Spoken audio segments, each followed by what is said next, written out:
Can you believe that she was 30 years old, secretly playing a child on screen? Beneath that innocent exterior lies a scandal that even caught the Vatican's attention. We uncover the heartbreaking tales behind the scenes and the shocking betrayal by those she trusted.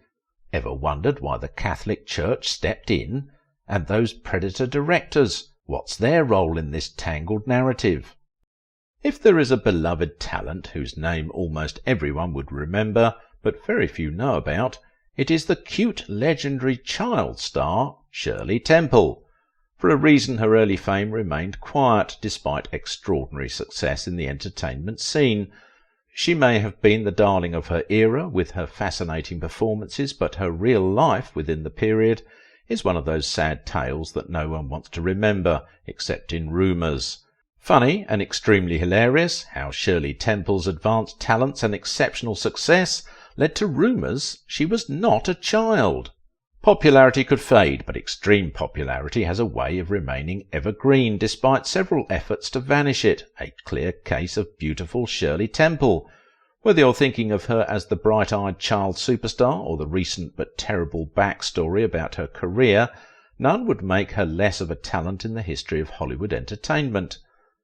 Like most legendary Hollywood child stars, Shirley Temple's tragic behind-the-scenes tales run concurrently with her fame, so while she was busy entertaining humanity at such a tender age, no one knew about the emotional price tag attached to it. Not even her parents and those around her care more about her corrupted innocence as long as the financial income is increasingly lucrative.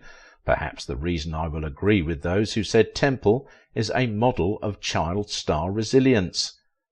In a quick flashback to the 1935 movie The Little Colonel, Shirley Temple was seen tap dancing down a stairway alongside Bill Bojangles Robinson. The little angel, in her remarkable innocence, danced her way into the hearts of millions of Americans. The curly-haired, hollow-cheeked kid sang pleasantly about life on the good ship Lollipop, but her private life was despicable. The little girl met a disgusting scenario right from the first time she was hurled on the screen. Temple's ordeal in the hands of her handlers, who psychologically mistreated her, could not have been more concealed in Hollywood of the era, leading to the reckless abuses that are now getting attention in the mainstream media. The argument would continue as to how Shirley Temple, like most historic Hollywood sweethearts, tends to experience a life that is a sharp contrast to their perfect screen image. Shirley Temple is, of course, one of the biggest kid talents in Hollywood history, someone thousands of youngsters in America wanted to be like in her era of popularity boom. Not with the huge pay that ran into millions, even though she never spent the bulk of the income, her handlers did. Maybe horrible would be too harsh a word to describe Shirley Temple's not too palatable career hazard experiences. As a minor on the studio set, Temple found herself grappling with issues bigger than her age. Perhaps this is just the dark side of being a child star, at least so it seems. But beyond the lyric, what is the issue with Temple? Just like many child talents, she ended up traumatized while enriching and prospering others. But luckily for her, she was able to excel as an adult, not in movies though, with her role in politics and related endeavours. From her personal story, we got to learn how she was betrayed by those she trusted. I learned that she made her screen debut at age 3, and 2 years after she did a very popular feature film. And in no time Temple became the most famous child actress of all time. She sang and danced in several movies. At a glance you will identify her iconic ringlets, but soon after her stardom rented the air, gossip began to circulate with several conspiracy theories regarding her unique talents and extraordinary success. Some of the rumours were that she was not a child at all, and very different from what she portrayed. As funny as that may sound, the gossip was so strong that the Vatican became interested. How and why the Catholic Church decided to send a reverend father to ascertain the veracity of the babyish star is what is quite interesting at this time. Born Shirley Jane Temple in Santa Monica sometime in 1928 to a homemaker Gertrude and a financial employee father, George Temple. No one knew what Gertrude saw when she decided to enroll her toddler daughter in Meglin's dance school in Los Angeles, where she was spotted by Charles Lamont, who in 1932 began a series referred to as baby burlesques, where preschool children would imitate famous films and contemporary events, leading to little Temple becoming a cast. Temple's mother encouraged her to learn singing, dancing and acting skills, and was instrumental in her early beauty as she began styling her hair in ringlets. Among a dozen children who appeared in that production, Shirley Temple stood out as a key figure that soon became a huge star. The world got to know little Temple with her Fox Studios Stand Up and Cheer, where she danced with adult stars, and in 1934 she cemented her stardom with her role in Bright Eyes, alongside James Dunn, as specifically written for her. Shirley Temple became the hottest name in child acting, starring in several movies, and by 1949 Temple had appeared in over 40 movies by almost all major studios, including Metro-Goldwyn-Mayer, Paramount, Warner Brothers, Universal, Selznick International Pictures, just to mention. She became the world's top box office draw, with Hollywood legend Clark Gable behind her. But while her popularity was growing across boards, little Temple was passing through hell in the hands of her managers, as they did everything to squeeze the best out of her, and being a child, she had no choice but to obey instructions. The anger and disgust that followed some of the things the minor went through to make the movies she made could be the reason many of those movies seem to have been forgotten by history. I'm also sure it's the reason she left acting at a young age, probably to give a fresh start to her life, and that is what she did as a public servant. The first time she appeared in Baby Burlesque's film known as War Babies, the innocent toddler was made to play the role of a call girl identified as Charmaine. In that scene, in her famous Bright Eyes performance, where little Temple was captured singing the On the Good Ship Lollipop song in an unpleasantly squat doll dress, while the group of grown men seized and touched her, is questionable. Temple's role in Poor Little Rich Girl was also marked by controversy, as some critics pointed out unsettling scenes where adult actors inappropriately interacted with the young star. This raised concerns about the questionable practices of early Hollywood and the lack of response to matters during that era.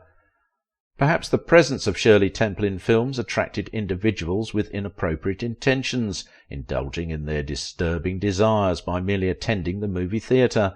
As these films reached home media, the unsettling nature of such circumstances became even more apparent, raising concerns about the inappropriate implications. While some of us publicly detest how beautiful Shirley Temple was unfortunately portrayed on screen, there is also a horrific side to what the little girl has to go through behind the scenes. Temple hinted in her memoir how she and her fellow child actors had to endure a lot of emotional abuse. The Baby Burlesques show is a cynical exploitation of our childish innocence, she lamented. If any of the toddlers disobeyed orders on set, they were imprisoned in a cubicle without a vent, labelled punishment box. Studio would force the victim to take a pew on a solid block of ice for a long period, and she was in that box off and on. With a very strong belief in the concept of time is money, Temple said the studio made her act even while injured on several occasions. Did she say she even worked a day after she had a serious eardrum operation? That was how terrible it was. No doubt Temple soon discovered that she was a victim of men's pervasive imaginations. In the midst of all these came an extraordinary fame that created confusion in mainstream society. Her trauma continued, but this time in the form of a rumour that took over the gossip media, with many viewers sinisterly suggesting that she was not a child and was being portrayed by a 30-year-old lady showing as a girl child. I can't tell exactly how the gossip began, but those who peddled this rumour hinted at her stocky build and adult-oriented teeth that were so due to a dental plate that she had to wear to conceal her tooth gaps. This rumour reached an alarming peak at age 10 that the Vatican became interested in knowing the truth about her age. Shirley Temple's honours and ratings in movie history are so numerous that almost all those who heard about her doubted how a child can accomplish such a feat. Apart from Juvenile Academy Award, Temple retained a star on the Hollywood Walk of Fame, with millions of dollars made from the box office success. Some viewed her as one talent who broke early barriers on screen by being the first interracial dance pair following her dance with Bojangles. All these beat imaginations and led to different rumours, with some even gossiping that Temple's famous curls were a wig to buttress the fact that she wasn't a child at all. Malicious fans would maintain that claim about her famous blonde locks being a wig by insinuating that she often gets her hair removed, perhaps mistakenly by strangers who often try to prove the rumour true. All that could, however, not hold any water, because the truth is that her ringlet curls were maintained by a torturous night-by-night process and a weekly vinegar soak, which usually burned and prickled her eyes. This little and regular inconvenience is even the reason Temple had wished she wore a wig. But the conspiracy theory was even stronger in Europe, including the notion that she may have been one of the adult dwarfs who was made to perform as a kid, and like wildfire the mockery idea spread quickly and simultaneously with her fame. You never can tell what curiosity can cause, because the more her fame, the more the rumour. At some point the Catholic Church sent Reverend Father Silvio Massante to ascertain the truth. Maybe the matter was put to rest after it was confirmed that she was actually a child, but one can only imagine the effect such a rumour may have had on the young girl. In her memoir, Temple said that her entire family was shocked when Reverend Massante showed up and disclosed his mission. The clergy informed them of the prevalent gossip that has engulfed the Italian city and its surroundings. Temple learned that she was being talked about as 30 years old. Expectedly, the investigator was short of words as reported. "Obviously she is not," the priest had said, Temple recounted. As Temple grew older, her fame reduced, and after making an appearance in 1949's A Kiss for Corliss, she felt the need to have a change of scene. At this time she was 21 years plus. A few months after, she dropped her baton and took a bow from the entertainment scene. Not long after her retirement, she fell in love with her second husband, Charles Alden Black. After marrying Black and going on the name Shirley Temple Black, the couple relocated to Washington, D.C., where she began the second phase of her life and career. She dropped everything about movies for a more honourable political career, and sooner fortune smiled on her, as she got nominated for the ambassadorial position, to which she served the United States as an envoy to Czechoslovakia under President George Bush. She also served as an ambassador to Ghana, among other key public offices she has held, including serving as a director of the Bank of America. Several years down the line, 17-year-old Shirley Temple had to refuse to succumb to the Hollywood casting couch presented to her by the infamous David O. Selznick, when the producer attempted to take advantage of the young beauty. She married her first husband, John Agar, in 1945, the period she was constantly doing her best to fight off lustful Hollywood moguls who did all they could just to take advantage of her, but she emerged victorious. After she reprimanded one Hollywood producer after he made advances, Temple noted he told her, "Look, I'm going to be a big executive. What I had in mind was just a workplace formality," to which she responded that, "It may be in your contract, but not mine." However, while she was doing all that, Agar was busy cheating on her over and over again, and her father took turns to spend the fortune she had made without her consent. After a prolonged legal argument, Fox increased Temple's salary 6 times higher than her initial earnings, and her mother received additional $250 weekly pay.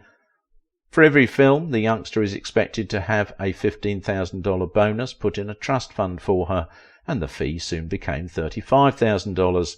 It was, however, shocking that the highest-earning child talent at the time only had access to approximately $13 a month as pocket money. At the climax of her fame, Temple's income stood at $10,000 weekly pay, but in all these the youngster grew up to learn that almost all her earnings were nowhere to be found. With an estimated $3.2 million in earnings, Temple discovered that she only has $44,000 to spend in her bank accounts. What was the issue? Her father, as allegedly reported, failed to put her childhood earnings in her account as ordered by a law court. It should have been a mixed emotion for Temple, but she said the turmoil made her stronger in life, as in her words, "I felt neither disappointment nor anger." The one person Shirley Temple had to get back at is the well-known British novelist and drama critic Graham Greene, who she sued for regularly depicting a vague image of her in his write-up. Greene debatably wrote some of the best novels of his era, but his narrow-minded use of unkind words in analysing Temple's career was significantly less spicy. While writing about her performance in Captain January, Greene was quoted to have said, "Her neat and well-developed rump twisted in the tap dance," among other lines that were interpreted as not too civilised for a writer of his repute to use, and angering Temple and her managers, considering that the young talent could not have been older than 8 years when that movie was released. Shirley Temple left humanity at age 85, after suffering chronic obstructive pulmonary disease. But wait, we have a jaw-dropping tale awaiting you in our next video. How was Billy Dove sold by her husband to Howard Hughes? Brace yourself for a scandalous journey.